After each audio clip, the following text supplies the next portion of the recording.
Doamnelor și domnilor, bine ați venit la Festivalul de Jazz Verena 2019, ediția 23.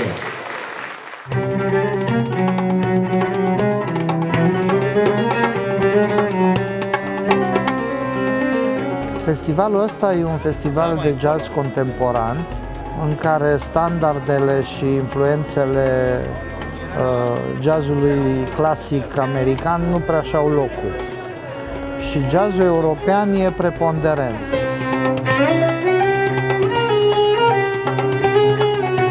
Je pense que notre musique elle est pleine d'émotions différentes et évidemment toutes ces émotions qu'on espère transmettre au public, mais qui sont aussi des émotions que voilà que nous trouvons nous en jouant de toute façon.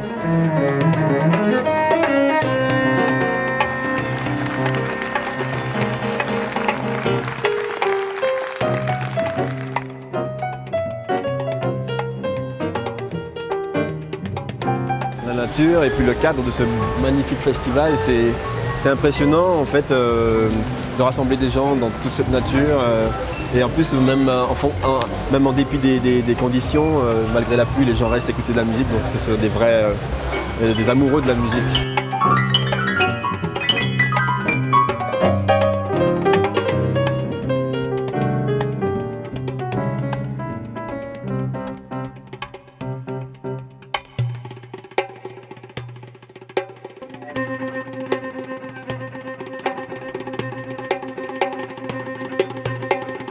Vom păstra standardul ăsta destul de ridicat al festivalului și e greu de spus dacă poate fi depășit, pentru că oricum e un nivel foarte, foarte ridicat.